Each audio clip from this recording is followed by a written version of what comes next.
IT বাড়ির পক্ষ থেকে আপনাদের সবাইকে স্বাগত জানাচ্ছি jquery বাংলা ভিডিও টিউটোরিয়ালের আজকের পর্বে। গত পর্বে আমরা দেখেছি কিভাবে আমরা jquery ব্যবহার করে কোনো একটা এলিমেন্টকে হাইড করতে পারি। তো যেহেতু আমরা হাইড করা শিখে গেছি, সো আমাদের এটাও তো জানা প্রয়োজন যে আমরা কিভাবে কোনো এলিমেন্টকে শো করতে পারি। তো আজকের পর্বে আমরা দেখব কিভাবে আমরা কোনো একটা এলিমেন্টকে হাইডও করতে পারি আবার শো করতে পারি। তো চলুন শুরু করা যাক। গত পর্বে আমরা এই কোডগুলো লেখা শিখেছি এবং সোর্স কোডে আপনাদের দেয়া হয়েছে, আপনারা সেখান থেকে দেখে নেবেন।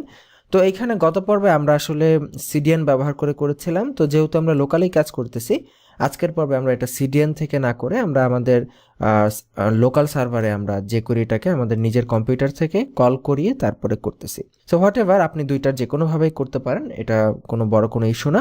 আজকে আমরা যেটা করব, আমাদের একটি প্যারাগ্রাফ থাকবে, সেই প্যারাগ্রাফকে আজকে আমরা বাটনের মাধ্যমে হাইড করাবো, যে কিভাবে কোনো বাটন প্রেস করলে সেটা হাইড হবে, আবার কোনো বাটন প্রেস করলে সেটা শো হবে।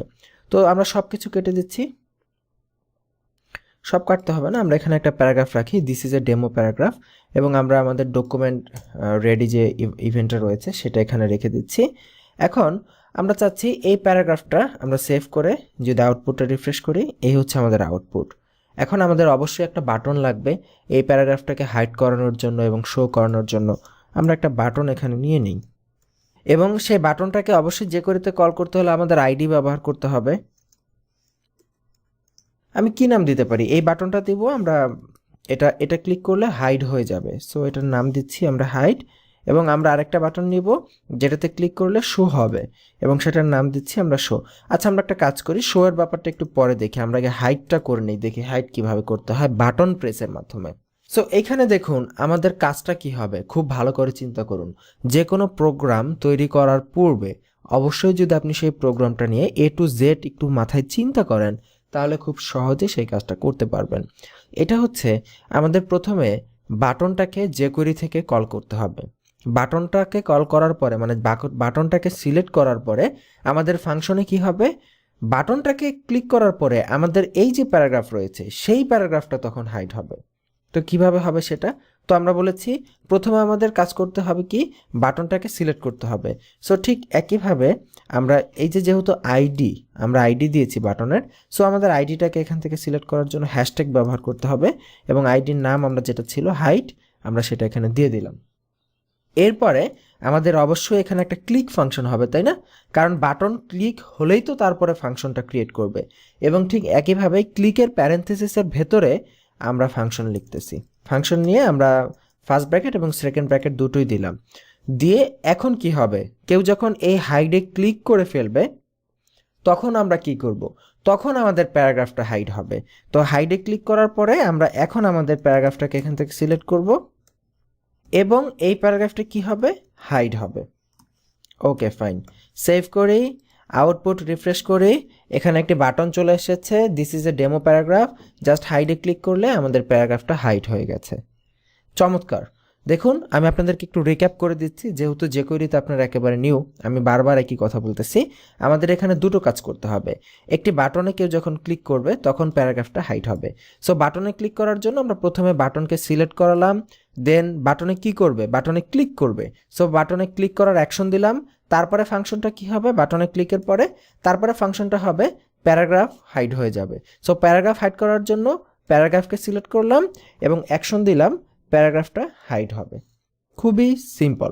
ঠিক একইভাবে এখন বলুন তো শো করতে গেলে কি করতে হবে, আমাদের আরেকটি বাটন ক্রিয়েট করতে হবে, এটার আমরা আইডি দিচ্ছি শো, এখানেও লিখতেছি শো, এবং ঠিক এই কোডটাকে আমরা ডুপ্লিকেট করব, কারণ একই কাজ তো আরেকবার হবে, তাই না? সেম কাজ, এখানে যেরকম হাইড হয়েছে এখানে হবে শো, আইডিটা দিলাম শো। আর এখানে একটা জিনিস খেয়াল করুন, যেহেতু এখন আমাদের দুটো jquery কোড হয়ে গেছে, এই জন্য কিন্তু দুটোকে সেপারেট করার জন্য অবশ্যই সেমিকোলন ব্যবহার করতে হবে। সেমিকোলন ব্যবহার না করলে কিন্তু দুটো স্টেটমেন্ট সেপারেট হবে না, জাস্ট লাইক জাভাস্ক্রিপ্ট। সো এখন কি করব, যখন কেউ শোতে ক্লিক করবে এই সেই আগের প্যারাগ্রাফটাই হাইডের পরিবর্তে শো হয়ে যাবে।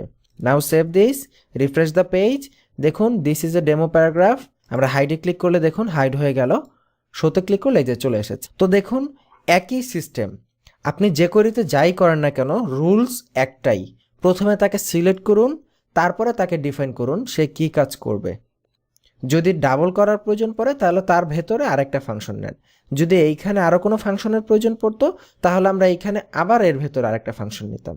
এইভাবে কাজ করতে হবে। সো খুবই চমৎকার। এখন ধরুন আবার আগের মতো এখানে অনেক প্যারাগ্রাফ আছে, আমরা চাচ্ছি নির্দিষ্ট একটা প্যারাগ্রাফ হাইট হবে।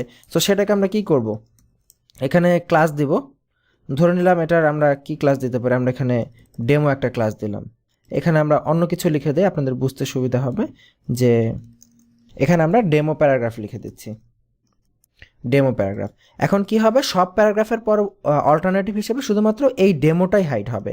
সো এই ক্ষেত্রে আমরা প্যারাগ্রাফের পরিবর্তে ডট দিয়ে ডেমো দিয়ে দিই, এইখানে আমরা ডট দিয়ে ডেমো দিয়ে দিই, দিয়ে সেভ করে এবার আমরা আউটপুটটা রিফ্রেশ করি। তাহলে কি হবে বলুন তো, হাইডে ক্লিক করলে শুধু ডেমোটা হাইড হবে, এই যে দেখুন শুধু ডেমোটা হাইড হয়েছে, আবার শোতে ক্লিক করলে শুধু ডেমোটাই শো হয়েছে। সো এই হচ্ছে আজকের পর্ব। অবশ্যই বাসায় প্র্যাকটিস করে ফেলবেন। আগামী পর্বের আমন্ত্রণ রইল। ভালো থাকবেন সবাই।